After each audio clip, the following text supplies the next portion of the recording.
Welcome everyone to Kiss Corner. I'm RT Bear, and I am one of your hosts. There's four hosts here, so this is the show where we talk about an hour or so about everything and anything that has to do with Kiss.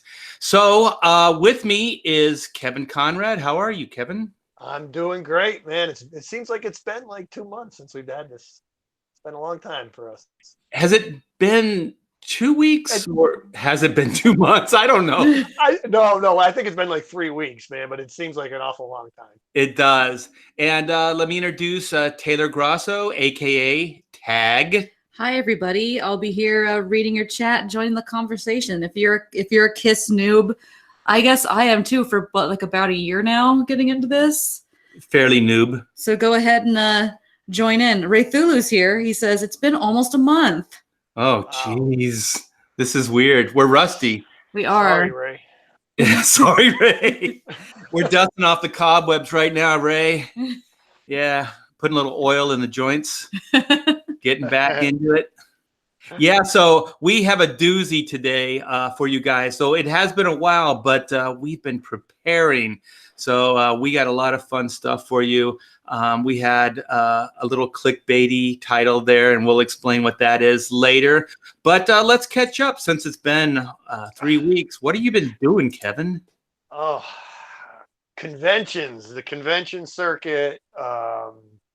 Just been super busy gearing up for a big show with my band Revenge for next weekend. So unfortunately, I'm going to miss you guys next Friday because I'll be in Rochester, New Hampshire, setting up for our debut in this lovely state of New Hampshire. Well, cool. And anybody listening, Scott is not going to be with us for this show, but he will be next week. So at least that's the plan right now. So we're not going to have Kevin and Scott for this show or for next, but Scott will be here for next episode. So stay tuned. So keep going, Kevin. What else? Yeah. Oh, I just got to say, the Philadelphia con, the Great Philly Con that I just did this past weekend, it was a 3-day show. It just was great. It was if I come back from these shows because anybody who knows me knows I semi-retired from comics about 12, 13 years ago, and I still do shows. And I come back very bitter because I'm very, very happy at these shows, and I got to go back to my regular job. But it was great. I got to meet Alice Cooper. I did the Alice Cooper art for the show, the pinup and the actual badge art. Got to meet him. He signed the original art for me. It was just an incredible experience, man. He signed the original or print? He signed the original art for me. Ooh, cool. Yeah. Is that? Oh, so you're on the left-hand side, right? And then Alice is on the right? Yeah, that's right. that there is the print itself that the Philly Con printed from the digital file that I supplied them. I only wish they did a full bleed. I don't really understand why they didn't, because you can actually see my handwriting that was on the original artboard. I know why they didn't, because it's cheaper. Yeah, right. Yeah. But anyway, still look good. The badge art came out amazing, man. The badge art looked really, really good. He loved it. Absolutely loved the artwork. It was really cool when I went up to him with the artwork. And he was charging, he charges $60 and he's for autographs. I didn't have to pay, I got the professional, courtesy there. And he's looking at the black and white artwork that I had in front of him. And he's like, Kev, this is beautiful. He goes, is this crow quill? And I was like, as a matter of fact, it is. How would you know that? And he goes, I used to use this all the time when I was in art school. So that was really, really cool. Alice Cooper, secretly an inker. You heard it here first on Kiss Corner. So that was Saturday. Okay, that was Saturday. And in my head, while I'm talking to him, getting the original art signed, I'm like Homer Simpson saying, ask for a photo. And I chickened out.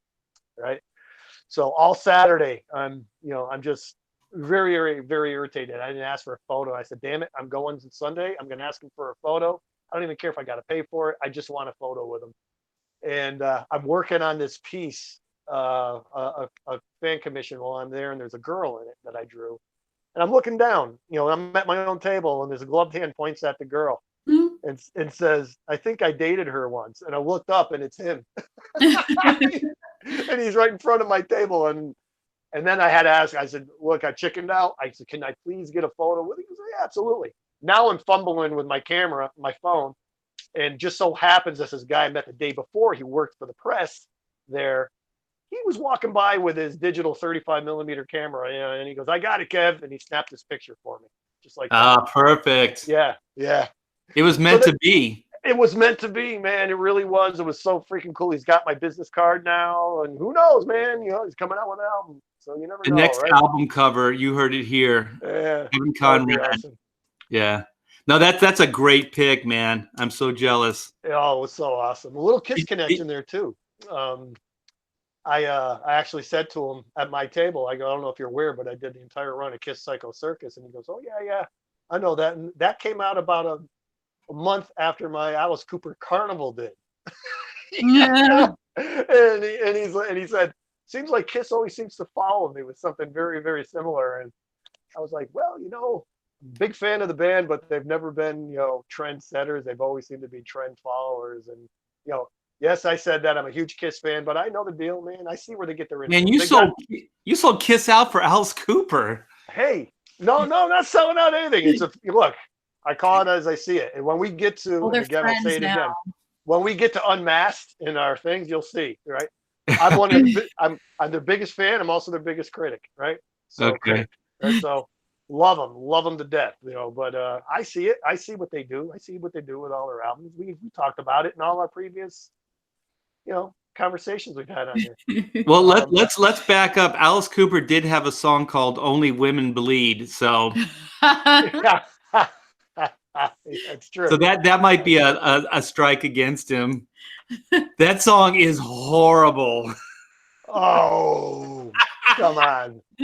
That's maybe the subject matter, but When he goes, "Only women bleed." He seems cool though. I know that he goes golfing a lot. There's like pictures of him dressed very normal in his golfing attire. Yeah. he's amazingly nice. He was so down to earth, so humble. Really was, man. He was very, very easy to talk to. Yeah. That the Winger band, that was his band for a while, right? Kip and those guys. Really? I don't know that. I knew that. I think they were. Yeah, I think the Kip Winger. I don't know how many people that are in the Winger band were Alice Cooper's backup band, but they were. Just like most people don't know that Santana's backup band was basically Journey. Well, yeah, Neil Sean. I mean, I know Neil Sean started out when he was like 14 when he was playing. Bass player and drummer too. They were both they were all three of them. They were Santana in the Santana band. I did not know that either. Yeah. I learned something else. Yeah. And Greg Rowley. Yeah, he actually sang lead for Journey. For Santana, but Santana too. Really? Okay. That Black Magic Woman song, that's Greg Rowley. I did not know that. Education. Yes. Here's another Kiss connection to Alice Cooper. Eric Singer played drums with him for years. Stop. Yeah, he did, and he played with both bands, with Kiss and Alice Cooper, when they were doing opposite tours. Wow. Yeah. And he finally had to say, "Look, I can't do both. I got to do one," and he picked Kiss. So Eric Carr was the Phil Collins of heavy rock. Not Eric Carr, Eric Singer. Did I say Eric Carr? Eric Singer. Oh, okay. Eric Singer was the Phil Collins. Oh, Eric Singer was the Phil Collins. Okay. Yeah. That'd be awesome though. Eric Carr in makeup, like behind the drums in an Alice Cooper show. Yeah, right. Especially some of the makeup that we found of Eric Carr. That's right. Yeah, we didn't tell you this, Kevin, but I'm sure you already know, being a big Kiss fan. But we're gonna tease everybody with this. But we have some very, very rare footage and photos of Eric Carr before he was the Fox. Yeah. Yeah. Yes. We tried. That actual costume is on display either at the Kiss mini golf or one of the rock and roll. What are the restaurants there? What are they called? Hard Rock Cafes. One of those. Man, Well, they have the do they do anything at those what's it brew, what is it, Oh yeah, Rock and Brews. Rock and Brews? I think they have some memorabilia in those places as well. Okay, yeah, I'd like to visit one of those. yeah, we're not going to show you guys yet. We're going to make you wait. I've always wanted to go to that Kiss mini golf course because that's the place where you could buy the infamous, as we showed on our worst merch video, the air guitar strings are for sale there. Yeah. Oh, the plastic bags. Yeah, just the empty plastic bags that are the air guitar strings. Where is that golf course? Is there more Las than one? Vegas. No, Yeah, there's Vegas. only one. It's in Okay. Vegas, and they got a big Eric Carr memorial there. They have his car there that Gene and Paul bought him when he joined the band. Oh, Eric Yeah. Carr's car. Yeah, I really I know. believe it's a Porsche. It has to be. Yeah, I thought maybe it would be a Jag or some other like animal name yeah. because he was the fox. But before he was the fox, what was he, Taylor? He was the hawk, Yeah. which actually we have an article about. But first, did you guys hear that according to the Billboard box score, that Kiss and Metallica, I guess, are at the top and earning $20 million in total Per show. per show? Yeah. Yeah. It's insane the crowds that they're pulling. They're selling out everywhere they go, and if they're not selling out, they're like a couple hundred tickets short. So the only one that's also in the running was Red Hot Chili Peppers, but With George Clinton. yeah, I don't know, that's kind of a strange. I guess I don't know. It seems like a strange combo to me. But It works for the Red Hot Chili Peppers, to be with Funkadelics, but I don't know how many people know who the Funkadelics are. yeah, I don't see a lot of fan crossover. Metallica, of course, and then Kiss in Columbus, Ohio, was at 18. God, I can't read that. 18 million, very close to 20 here, and pretty much all along the board up to 20. And it's crazy, like the ticket prices, $1,000 to $30. Yeah, that's a big jump. Yeah, that's crazy. Yeah. So that was the latest news. And of course, during that tour was when Rob Zombie dropped this photo that I guess a lot of people were shocked by the height of Gene and Paul. They're monsters. Well, Rob is a short guy, man. I saw him at a theater over here, and he went right past me in the aisles, and he's probably 5'6" at the most. Real, I mean, that's tall to me, but Yeah, no, for a guy, he's pretty short. And apparently, I guess when they're in their boots, they're 6'4". He's got Yeah, no. 7-inch leather heels. That's right. Somebody punched Rob Zombie and bruised both of his eyes right there. Look at that. Rob looks like a LA homeless with the glitter pants. Jumped right out of the dumpster, took a picture. As we posted this, said that they were a big influence on him and his musical career, which I guess I could kind of see aesthetically. Theatrically, yeah. And everybody Yeah. took from it that, wow, these guys are gigantic. Yeah. Yeah. Yeah, because it's not just a height thing. You can actually see just the size. Like, look at Paul. Like, that's just his size. Like, even his arms. His arms are as thick as Rob Zombie's legs. But here's something for you. This photo was not taken on this tour. Look at the costumes. Oh, maybe not. Yeah. Yep. It wasn't taken on this tour. He must have just posted it recently to I did drum see this. Yeah, I just saw this yesterday that this was posted on Instagram. yeah, because these are the old outfits, jeans especially. Yep. Gene looks a little unlaxed here. Little smug. He does look a little smug. I was trying to think of what that expression was. Well, do you want to? Have we teased everybody enough? Do we have people in the chat like cheering and clamoring for our reveal here? Ray says Alice Cooper Brox. And yeah, I guess we should finally deliver. Okay, so what else we're going to do, you guys, is we're going to break down Rock and Roll All Night. So to keep in with what we had been doing. Rock and Roll Over. Rock and Roll Over. Thank you. We're going to kind of give you some thoughts and stuff like that. We're going in order from their first to the newest. So do you want to do the Hawk first? Let's do it. Let's do the Hawk. We're going to talk about how Eric Carr narrowly avoided becoming the Kiss Chicken Man. Yes. As he was dubbed.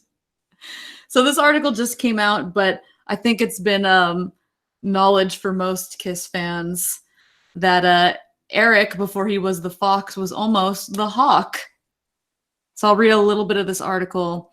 Eric Carr was on the verge of giving up his musical career after years of struggles and this ad popping up to block everything. Thank you, ad. It was his years of struggles in 1980 when he was suddenly offered a dream job as a drummer of Kiss.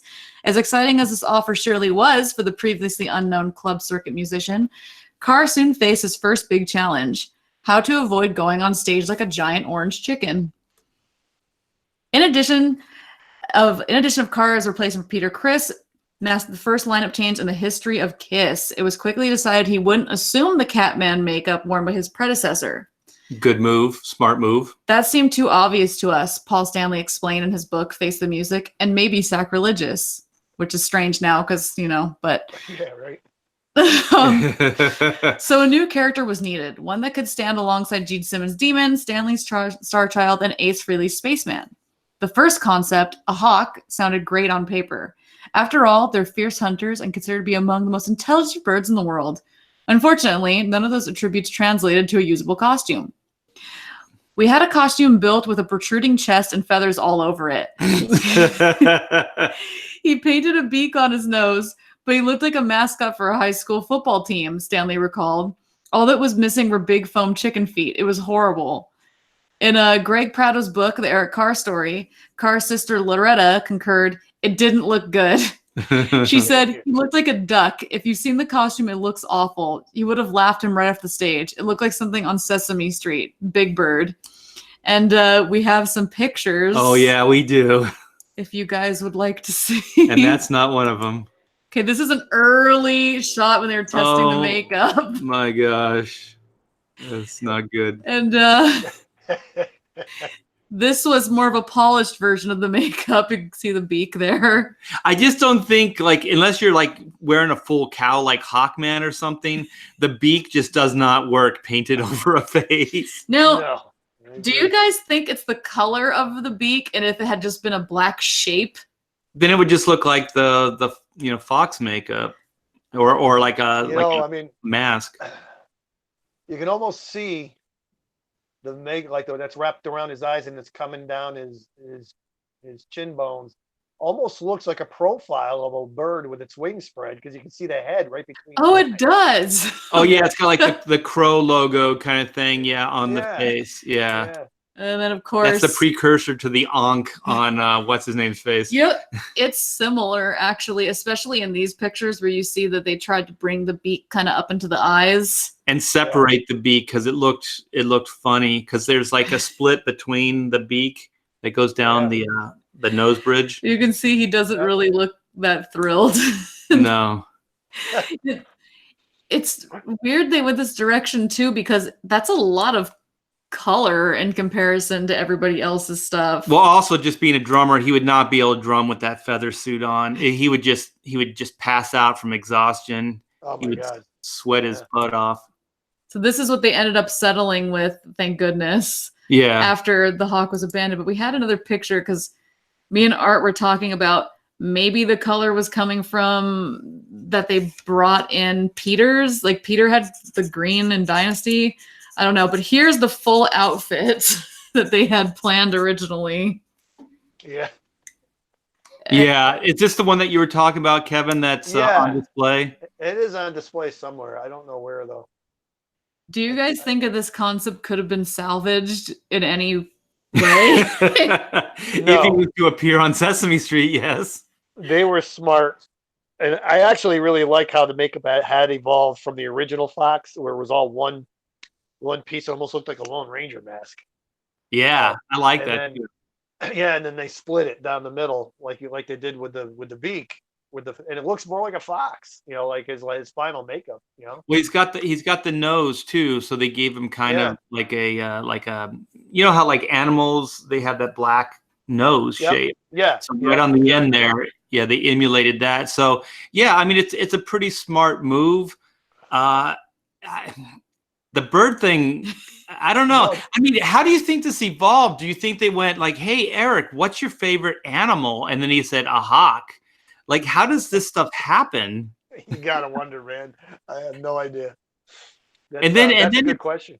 and then it's like, you know, if it wasn't Eric, then whose idea was it? And then who did the makeup? Because that's still my biggest question that we've kind of come up with answers for, but there's definitely an art direction with Kiss and their makeup and their outfits and the stage and everything. So I always wonder, like, did they bring an artist in and say, "Hey, we need a hawk design for Eric Carr"? And if so, why isn't that person coming forward?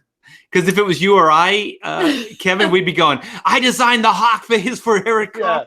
Yeah, right. I know it. I think Paul designed the makeup anyway. I know he designed Vinny's. And he says that in the book, right? Yeah. Yeah. Yeah, I don't know. In the books and in that article, none of it made it seem like it was Eric's idea. Even the fox? Yeah, the fox, I don't know. It's not, they don't really give credit to anyone for it. It's like it just evolved into the fox, but I don't think he pitched the hawk. Okay, and we're sure Yeah. that the hawk came first, right? And then the fox? Yeah, so I guess the yes, hawk's the absolutely. original. Okay. You know, these lions, like I see the bird silhouette, but these look like heavy frown lines, which maybe is a part of why this makeup doesn't work in general. Well, also the way the nose, see, that's why like the hawk beak thing doesn't work, because it looks like a banana. Like, cause it's bent. You know what I mean? Like a hawk beak bends the other way and it comes from like the nose bridge out. That's right. So unless Yep. you're gonna have some kind of prosthetic, or like I said, like Hawkman in the comic books looks very cool because it's the whole Shape, Yeah, yeah. it's the whole shape of the hawk profile. But with a human face, you can't really emulate that very Right. good. And I think, you know, like there's been I think, you know how like Disney, what do they call it? Anthropomorph. How do you say that? Oh, yeah, Yes. the anthropomorphic Yeah. stuff. Oh, yeah. Yeah. So it's like, you know, cartoons and Disney shows and stuff have done that over the years where they kind of humanize. But even like the bird human characters, they don't look as good as like, you know, say A mammal. Yeah, a bear or a fox or something like that. Yeah, mammal. I think you're right. I think it is because of that shape. Like a lot of the bird's defining shape is very like protruding and stuff, and you can't really minimize it, and it won't look like a bird anymore. Yeah, I think you either have to go full bore or you just don't do it at all. I feel like the pitch of a hawk isn't a bad animal any worse than a cat. Just the execution, there's a lot of elements. I don't know. The feathers, I think, are like the beginning of the end. Okay, you guys, do you remember there was an old show, and Kevin might remember this, it was called Buck Rogers, and there was this bird character on that, and he actually I don't know if they would have pulled from that guy's design. He had a feather wig, right? Yeah. It might have worked. If anybody in the chat watches Rick and Morty, that's what Bird Person was modeled after, where the brow kind of turned into his hair and his nose was very beat. That guy kind of looked like a bird though, like his face. Oh, the guy from Buck Rogers? Yeah, like the actor had like a big nose and stuff. Yeah, he already did. Yeah. But not Cuto Eric Carr. No, look at him. That's not him. Look at him. Yeah. He does look a little badgery though. There's a little badger thing going. It reminds me of a badger. Yeah. I think do you think they went with and maybe Kevin will be able to chime in. Do you think they ever entertained the idea of ears? Ears? I would hope not. Don't know that I've ever heard that, but no, I would hope not. You think, my God. Yeah, do you think there was ever like just a design idea where they go, we just have to get it out of our system. Let's come up with some ears and see what they look like? I mean, I think that was no. I refuse to believe that ever happened. I refuse to believe that ever came out of their mouth. Oh man, yeah. So I had never seen these before. This is so freaking crazy to think like this could have been Eric Carr's like Kiss persona. Oof. He looked Yeah, I'm glad. I'm glad it did not happen. Let me just ask you, because I know that you really like Eric Carr, not just for the drumming, but you like his persona as well. Would you be as big of an Eric Carr fan, Kevin, if this is how he looked? You know, honestly, at that point when he joined the band, it had nothing to do with the makeup for me. It was like when unfortunately, we'll get there with the music from the Elder too. But I mean, there were some heavy songs. That album opened out with a very heavy track, and when I heard that over any of the makeup, I didn't even care what he looked like. Man, it was like, holy cow, double bass and Kiss. This is amazing. So I don't care if he could have been wearing a dress and it wouldn't have mattered to me. Yeah, I think for me it was definitely the double kick. And that looked freaking cool, man. Because the thing is, when Vinnie Vincent came out, I was like, you are uncool, dude.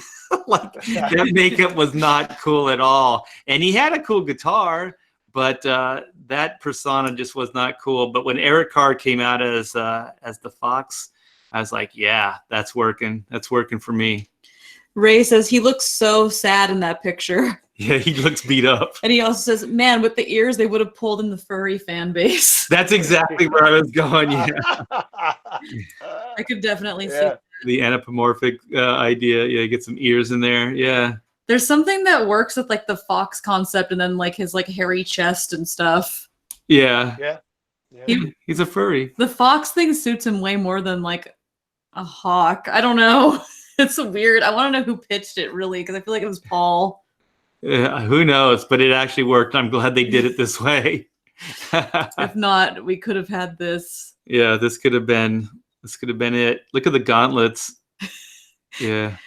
Could you even, because you said drumming too, like this would be hot, right? Like this is this feather thing. Like, well, I have a theory that this breastplate or whatever, that chest piece, do you think it breaks away from the vest? Oh, it almost looks like, if you look at that, the top photo, it looks like a bodysuit almost. Like it's a two-piece thing. So like probably, for big pageant stuff, he's got the full like chest piece and then the wings, because you saw that wing cape, right? Yeah. Unsee it. Also, if I designed that suit, I think since I'm such a big Kiss fan, I have one connection. I'd be going, I designed that hawk suit, man. That was me. I did that. I feel like, so this is, I guess, how his Fox makeup evolved, which it is, I guess I didn't see it till you pointed it out. It looks like the hawk makeup just missing the other pieces. Like it's a similar shape.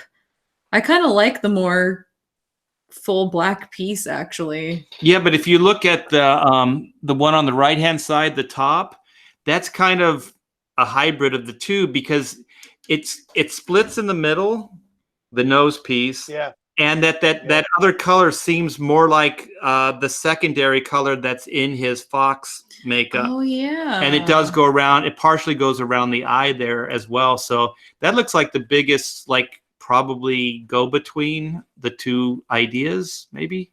Yeah, I guess splitting it was wise. Yeah, it looks. Yeah, that solid was. It wasn't working. The banana nose. Yeah. So you wanna move on? Let's talk about some rock and roll over. Yeah, let's go over to rock and roll over. Kevin, we're gonna try to play some music, and hopefully we don't get popped by YouTube. But I think since this is, we're talking about musicians and music, I think we should try to start bringing in music to the show. Sure. Yeah, YouTube, if your Audiband system is watching this is a commentary video and fits within the parameters. Yeah, of your rules, YouTube. All right. So rock and roll over. So how do you guys feel about this album overall? How about you, Kevin? Take it. I love this album. This album, there's no fluff on this album at all. Very hard. Went back to the roots again. Love Destroyer. It's a perfect album. Experimental. Got sound effects and some funky stuff happening. This goes back to straight ahead. Kick you in the teeth, rock and roll.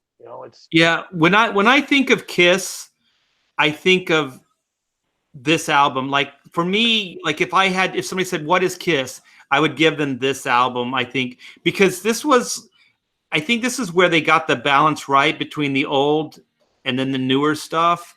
And this was that album that did it. And like you said, there's no fluff in it. Every song is very, very strong. And actually, as much as I kind of pick on Peter Criss, there's a song in here, and when we get to it, I'll mention it. The drums are very, very good. Yeah, inspired even. Yeah, so I thought they had they got the sound down, and like I said, this most defines Kiss for me. This album. I agree with that. I mean, like you said, if anyone wanted just what you said, paraphrase what you said, you would give somebody this album. They want to know what Kiss is about. You give them this album. I actually agree with that statement. I mean, this is quintessential Kiss, man, right here. This is what they're all about. Yeah, because Destroyer is, I think, it's kind of uneven. Like there's some standout great songs on that, and it did really define them. But as an overall sound and album, I think Rock and Roll Over is better than Destroyer. Well, Destroyer is definitely a departure from everything they did before, and really since. So I mean, it's clear there was a lot of influence by Bob Ezrin on that album. So this one here is more, to me, is more than, you know what I mean? Like, if you look at the songwriting credits on this, it's all Simmons and Stanley with, Sean Delaney, co-writing a handful of the songs, and there's one by Stan Pendridge too. But it's, it really is. I mean, the producer, like Ezrin or whatever, their imprint is not all over this. The Kiss imprint is all over this album. Yeah, I like the production on this album a lot too. Yeah. You want to get next track? Take Me. Yeah, and Ray in the chat agrees. He says this album defines the sound of the original lineup. I think so too. I think this was the epitome of it. This was when they got their S together. And this is a sofa, a very comfy. No, YouTube's got to get its ads in. And these are some of their crudest lyrics too, I think, on this album. Yeah, I agree. I mean, it's got ladies' room on it. And put your hand in my pocket and grab onto my rocket. Yeah, that's an Ace line. I know, right? Like, yeah. It feels like it would be an Ace line. When you're talking about sexual organs and rockets, man, that's. Hey! Speaking of Ace, I finally went back and started listening to some of the Fraley's Comet stuff. That was a good band. They were very good, man. Absolutely. Yeah. Yeah. Anton Fig played on a lot of that material in the early years. But yeah, no, the whole band, good stuff.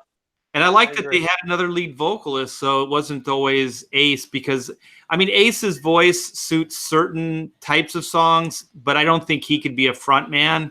Like just sing every song. I don't know. I like Ace Frehley, but I think that would get old for me fast. So I thought they had a pretty good balance in that band. Malamo in the chat says, totally nailed it. This album is Kiss. I love the first one, but it's proto-Kiss. I love Dress to Kill, but it's more boogie woogie than a Kiss. Yeah. And boogie woogie. And the next song, let's go. Oh, yeah. This song. Quintessential. It killed me as a kid. That cowbell. And then this drum part right here.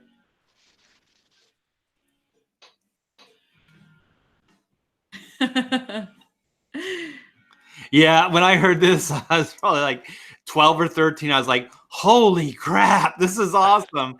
And I think, how I said that a live 2 was my first album. I got it for Christmas. Yeah. I think I bought this song as a single at Thrifty's Drug. What? Yeah, so I had this before I had the album. Because this song just freaked me out as a kid. I was like, yes! What's a Dr. Love? What is that all about? Ray says cowbells make everything better. They do. Somebody's gonna bring those back. And he's got a, like Peter, like speaking of his drum, he's got a great like shuffle that he does in this song, man. Yeah, yeah. Sounds great. Yeah. It's Boogie Woogie. Yeah. Are we gonna name like our top tracks on this? Well, so far, Calling Dr. Love is mine. How about you so far with Want Me? I Want You, Take Me, and Calling Dr. Love. Where do you rank, Kevin? Me, Take Me. Okay. I love the studio version of I Want You. I can't stand the live version. I hate that. I just don't like on the live too. I don't like that. That scatting and that banner that he does in the middle of the song. I really don't like it. It shuts me down. That's when if I was in the audience, man, that's when I'd go out to get a beer or go to use the bathroom. I'm still a sucker for the phase shift, that that like guitar like build up. Yeah. I'm still a sucker for that sound. Yeah, they were experimenting with, I thought, a lot of guitar sounds in this album too. Like even Ace solo right here. This album also has some of the coolest album art that they've still been utilizing and marketing since. Oh, yeah. Yeah. Okay, so let's go to Ladies' Room. Oh, gosh. This couch is going to be haunting our stream. Yes. If you watch till this point, say kiss over couch in the comments. This is one of their silliest songs.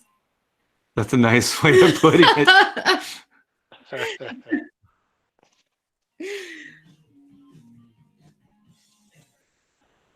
Every time it's the same. No, who wrote this one? This is Simmons. Of course. That's pretty obvious. I think. Yeah. Ken, I'm gonna start saying that at cons, like when people come up to the table and it's like, I want your autograph or whatever. It's like every time it's the same. All they want is my fame. Right. When Alice Cooper came up, that's what you should have said to him. Yeah, right. Get in line, Alice. Get in line. It's a jewel in the rough. In the buff. Again with the cowbell. Ray says that couch does look comfy. I'm getting tired. All right, and then the next song, Taylor loves this. This one's good. And I don't know, I haven't seen the movie. I don't know if either of you guys have seen the movie Baby Driver, but I know it's a musical oriented movie. Is it named? I know the main character's name is Baby, but is it named after this song? And do they play it in the movie? They do not play it in the movie. What? No, losers. The movie's called Baby Driver. I know it. Yep. Will they see that? What, they just didn't want to give them credit? Why else would they name the movie Baby Driver? Why was the main character even named Baby and he's a driver? Not for this song. They were so inspired by it. They can deny it, but we know the truth. This is a contender.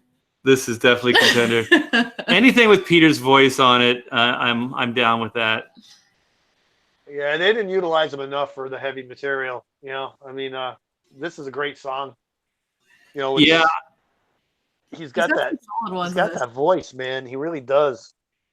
Also, one of the things I liked about the early Kiss albums is when there were backup vocals, you could hear the distinct individuals singing the backups. Like a lot of albums now, there's just like generic choruses. Like you can't hear the individual people's voices. Like even the Beatles, like you could hear their voices.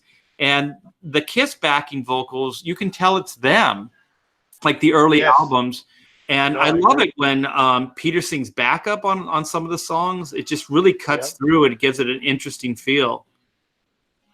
Definitely. He's got a couple good songs on this one. It's kind of like when Roger Taylor from Queen would do the backing vocals, like the gang vocals, Yes. where you could still hear that distinct kind of rasp in the background, and it just gave it a little texture, I thought. Yeah, I agree. Yeah. All right, here we go. Then of course we got Love 'Em and Leave 'Em.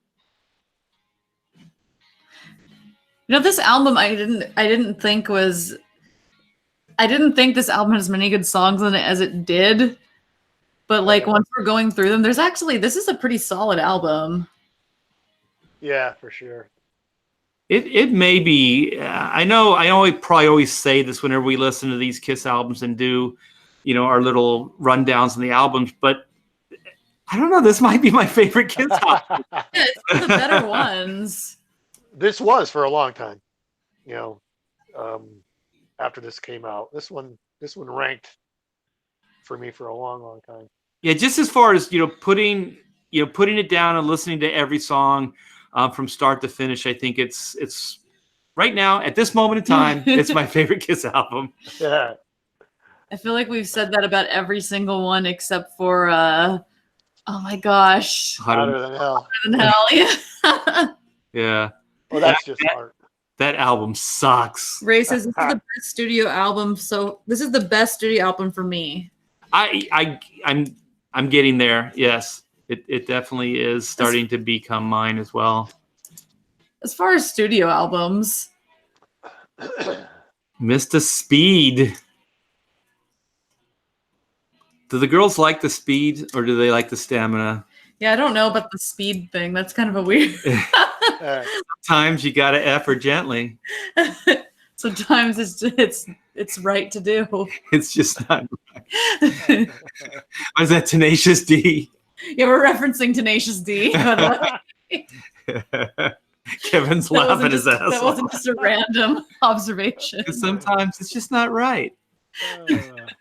And then as you say, like, you gotta, give her some smooches. Some smooches too. Some smooches too. Mr. Speed sounds like a mocking nickname. It doesn't sound like a positive. Yeah, because isn't it also like another word for like a drug? Yeah. Yeah. Well, Ray says Mr. Speed is my favorite riff off the whole album. Yeah, the dun dun dun dun dun, and that is so like old school rock, like Chuck Berry type of stuff. Yeah, it's very cool. Yeah, this song I think does have a. It's also the what is that T-Rex song?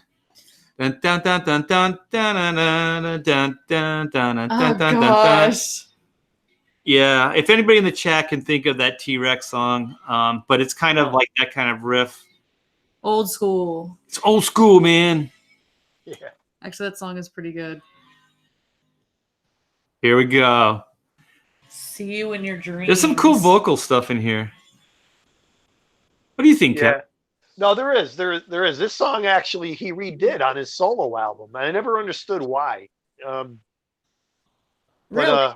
Yeah, this is on his solo album as well. You want to put a stamp on it? Oh, Ray says it's Get It On, Bang a Gong. That's it. Thank you, Ray. I don't know how I could forget about that. Gosh, that would have haunted me in my dreams. I would have saw T-Rex in my dreams tonight. You know what I'm going to see in my dreams tonight? The Hawk. Ooh. All right, we're getting down to Taylor's favorite. Are you ready? Are you guys ready? This is it. Drum roll. The one that made my top 10 list that people were somewhat upset about. All right. One of the best Kiss songs that sounds the least like Kiss is, of course, Hard Luck Woman. I love this song, like, legitimately. So, Taylor, tell us why you like the song so much. Well, before I was familiar with the song, I did like the story that I thought was hilarious in Paul's book. Because, if you guys don't know, there's pretty much every Kiss member has written a book. And it's almost like reading a gospel where you kind of choose who you believe. But Paul talked about this song and writing it, trying to model it after Rod Stewart. And then he tells the tale of having Peter sing it, and he's like, oh, he couldn't sing it, and we kept having to do a bunch of different takes. He couldn't get it. And then in like Peter's version, he was like, I told that idiot to shut up and let me do it. Like he kept stopping me, and I was like, just let me sing the song. Like he was getting all frustrated by it. And it turned out really good. I think this was the first song where like it really made me realize that Peter had a very good voice. Yeah, it's a legitimate voice. It gives it like a lot of credibility. The sound of his voice. What is it? Credibility? It's what is the word I'm looking for? It feels like emotional. It feels like you're going on a journey. Like yeah, the voice. very genuine. Yeah, I think it's my favorite of the Peter Criss vocal songs, actually. If he would have gone more this direction on his solo album, which was mostly more like easy listening, I feel like it would have been maybe a bigger hit. Well, I want to ask Kevin. Okay, so this was Paul emulating kind of a Rod Stewart and the Faces, right? Because Rod Stewart and the Faces was the Maggie May period, right? Right. Okay, so I'm trying to think of when this album came out versus when Maggie May came out. And I'm thinking Maggie May came out well before this album. So Absolutely. So when Paul was writing for Rod Stewart, he was writing like Rod Stewart for maybe 5-6 years prior, right? Like stylistically. Probably, yeah. Because Rod he Stewart did write this with Rod Stewart in mind to sing it, you know. So. Yeah, but in the book, doesn't he say he sent it to Rod, Yeah, or he wanted sent Rod it to to him, sing it? Because he had modeled it after his musical career, I guess. And that's why he thought Peter would be a good fit, because he was like, Peter had like a good raspy voice that would suit it and be similar. Yeah, because I'm just thinking it would be weird to, like, if you were trying to write a Beatles song, and let's just say the White Album just came out, and then you're doing like writing songs in the vein of the first, Love You, Yeah, Yeah, Yeah. By that point, you're like, no, we've moved on. So if Rod Stewart heard this, he'd go, even if he wanted to, he'd go, already did this song. Yeah, this is like an old, the way I used to be. This is not how I'm doing it now. Hal Face says it's after Beth, though, and he says Maggie May is post Faces. Oh, okay. Is it? I didn't know that. I don't Okay. know about, Because the Faces were all kind of like folky, and I thought that Maggie May song fit in there. But you may be right. I never argue with the chat. And apparently, according to Ray, Garth Brooks did a solid cover of this song. I could see Garth Brooks nailing it. I could see that too. Yeah. And then this next song, I can't wait to run this by Kevin. The final song, Making Love.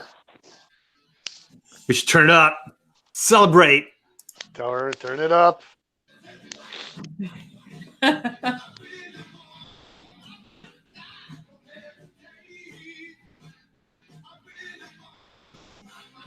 Ooh. I think Paul shines on this song, though. This is my favorite song on the album. Yeah. It's good. I love that guitar riff, man. It's crunchy. It's heavy. It's funny because at the same time when this album came out, Michael Schenker Group's first album came out, and he had a song called "Armed and Ready."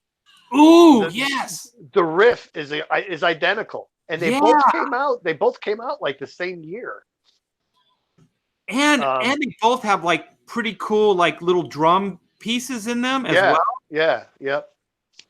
Wow, I never put that together. That was brilliant. Also, I know I don't really speak highly of Peter's drumming, but I love his drumming on this song.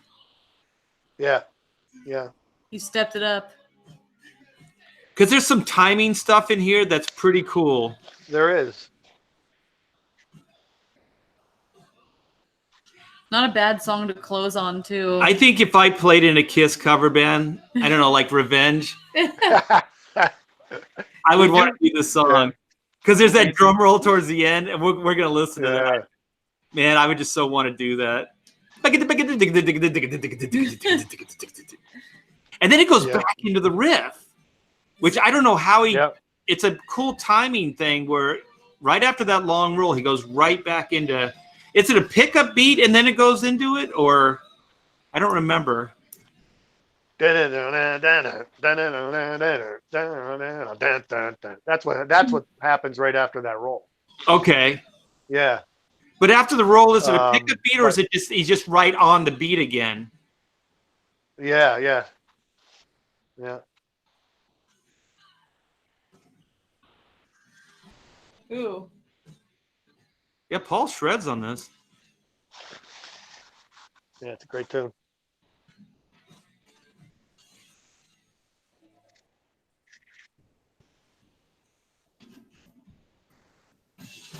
There it is. Okay, yeah, it goes right. It's on an on beat. Okay. Yeah.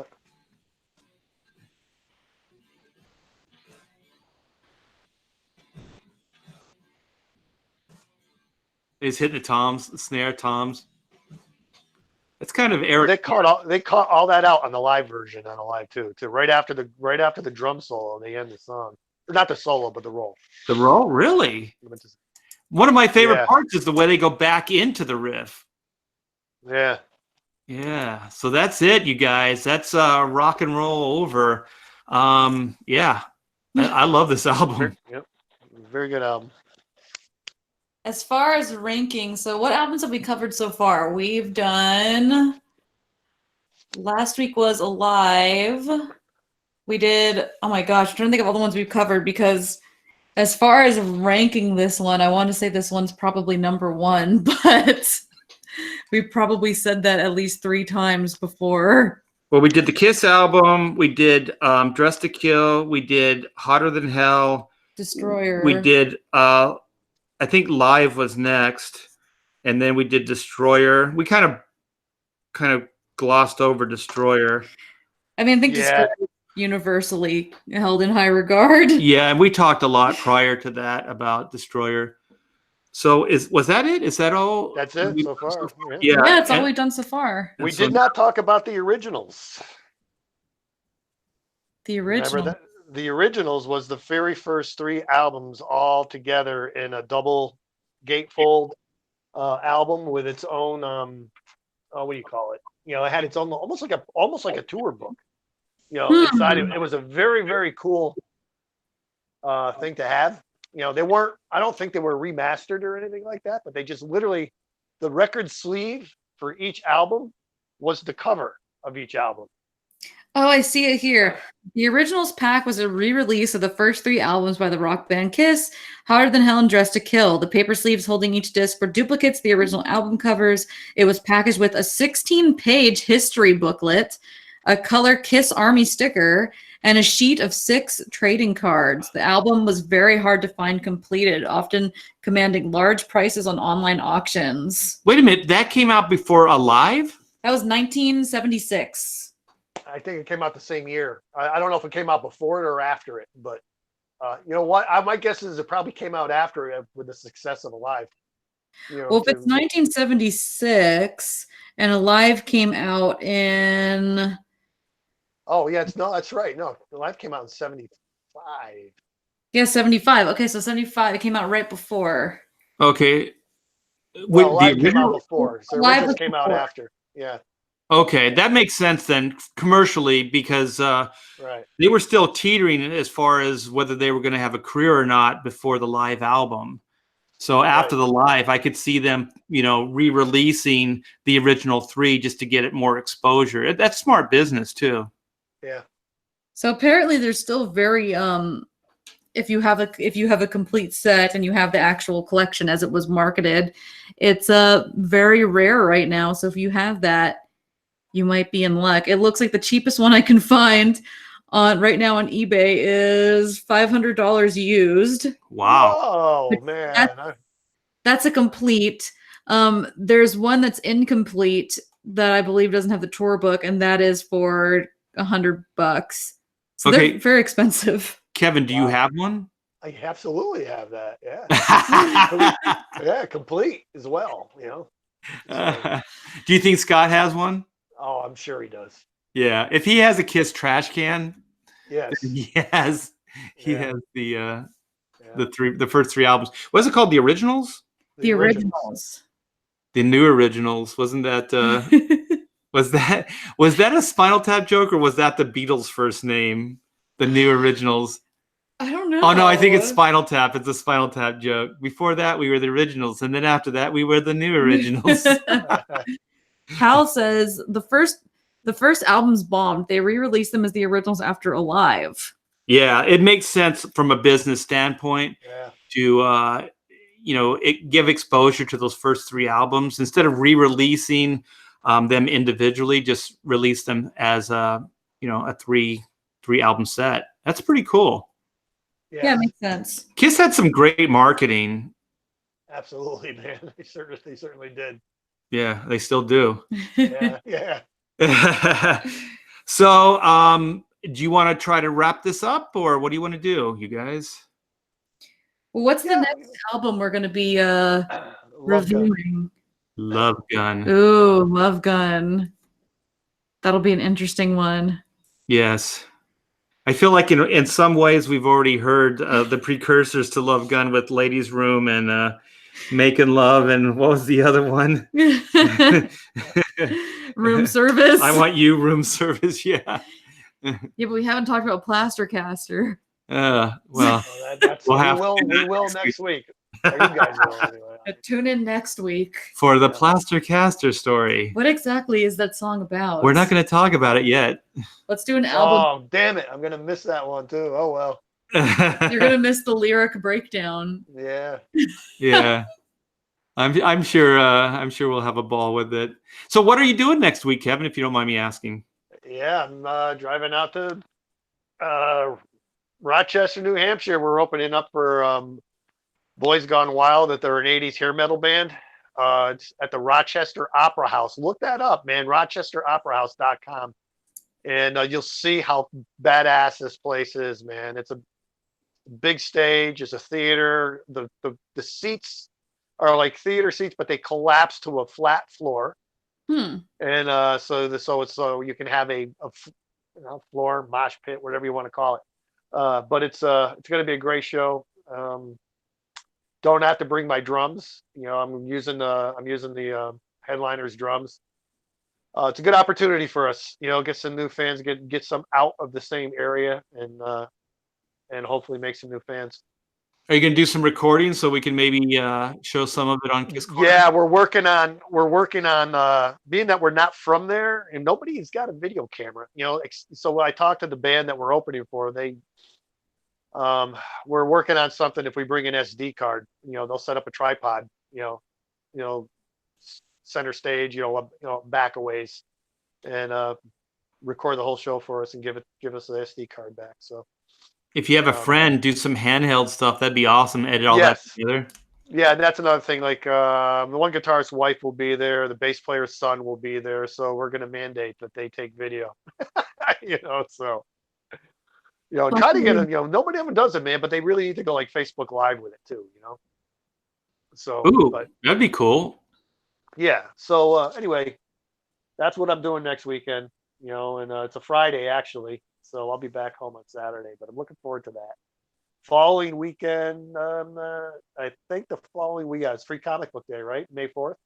Oh, that's right. Yeah. And Star Wars Day.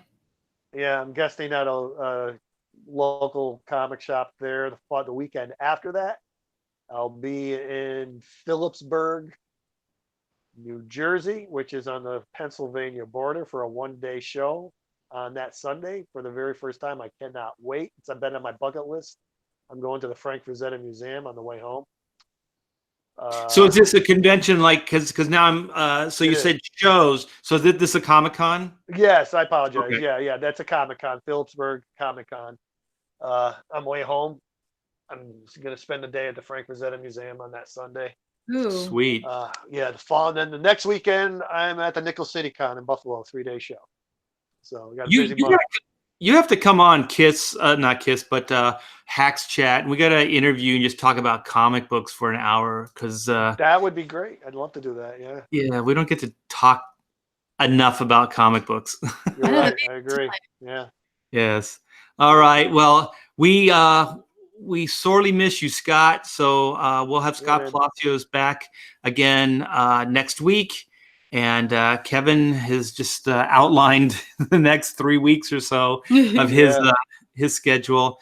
So he's going to be touring, and he's going to be doing some comic conventions. So he'll be either playing drums for you guys or drawing for you guys. So either way, Kevin is the master performer, and he's still keeping the dream alive, touring and getting out there in front of you guys. So if you're in those areas, go say hi to Kevin. Throw him. What do you want them to throw you on stage while you're playing the drums? Rose, money. No, money's good. Money's always good. Yeah, no, I don't know. Snickers bars. How's that? There we go. Ooh, Ooh. yeah, because it satisfies. That's right. Yeah, That's right. So go out and throw the snack size ones though. I don't want to hurt anybody. yeah. The snack size ones too. You can just pop it in your mouth, and that's right. You don't want to get like if you have to hold the chocolate, it's going to make your hands all sticky and stuff. It'll be hard to hold. Yeah, it'll melt the nougat. Yeah. What about M&Ms? They don't melt. They melt in your mouth and not in your hands. But that isn't even true. No, Remember it's not. When you were a kid, you had your grubby hands out and you'd hold those M&Ms and your hand would be like rainbow colors. Like, yeah, they totally melt all over you. They stain you. Bunch of liars. Stupid M&Ms. But yeah, be sure to go and support Kevin. Go see Revenge, and you can sub to his YouTube channel and check out his art using the links in the description. What about you, Art? What are your plans? Well, we just did WonderCon, which was a blast. So Taylor and I, that was the biggest show you've done, right, Taylor? Yeah, it was a lot of fun. Yeah, we were overwhelmed. You never know how these shows are going to go, and especially these bigger shows, because there's so much competition. But we were busy from start to finish, and we had a lot of black and white fans bringing in the old '94 books and bringing in, well, just saying that they pledged for the new book as well that's in Indiegogo right now. So it was a lot of fun, and we met a lot of old friends, made a bunch of new friends, and so I think it's early next month is Comic-Con Revolution, and that's here in California, Ontario. And it's a great show, 2-day show. And Taylor and I are bringing the Hack Shack dog and pony there, and we'll be drawing for you guys and signing autographs and just hanging out with you. So, yeah, come on by. Yeah, nice. All right. So, of course, don't forget to support Kevin. You can see his artwork in the links in the description. You can see the Revenge YouTube channel. Don't forget to subscribe here if you haven't already. We talk about Kiss every week, and if we're not talking Kiss, we talk about comics, sometimes both. Make sure you hit the bell for notifications so you never miss a live stream. Like Art said, next week we're going to be talking about Love Gun. So tune in for that. Black and White is still available in demand on Indiegogo, as well as Oodles of Doodles. There's still a couple copies of that. Don't wait. They are selling out. And yeah, nobody puts Kiss in the corner. Nobody, ever. All right, you guys, have a great weekend, and I'll talk to you next week. All right. Have a good one, guys.